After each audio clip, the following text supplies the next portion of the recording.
So, we got some Oreo. Only one left. Okay, so I love twisting it. Then, Mama, alam ko kung bakit di nakapasok si Erin ngayon. Ano ay hindi na pumasok? Hindi pumasok siya. Bakit? May sakit yan. Kasi kahapon, inalagaan ko din siya. Sabi ko, Erin, are you okay? Are you sick? Pinalan ko siya. May lagnat! Sinabi ko kaya agad kay teacher. Kaya ayaw niya magpasabi. Sabi ko, Erin, para sa'yo naman to. Pero English ko sinabi. Sabi ko, Erin, this is for you. Or, para sa'yo to. Eh, ayaw niya pa din. Kaya sinabi ko na din, kahit ayaw niya.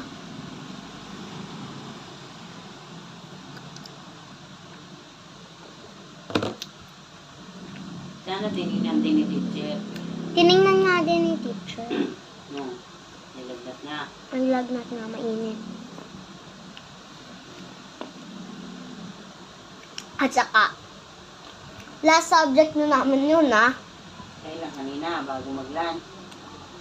Hindi. Hapon na pauwi na.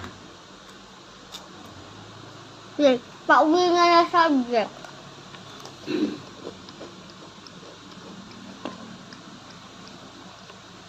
Ayaw ko cool, ayaw ko cool.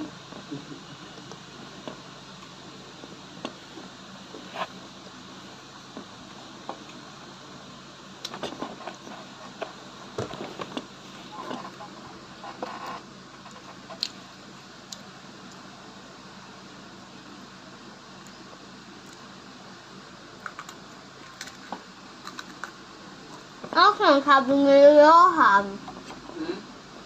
Ano sinasabi ng isa? Ewan ko. Trevor.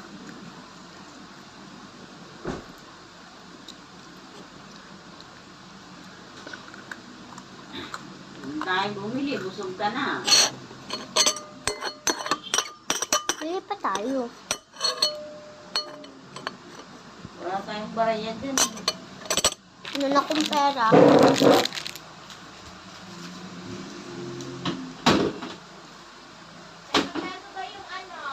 No. Ha? 5 pesos isa. Kung galay ko.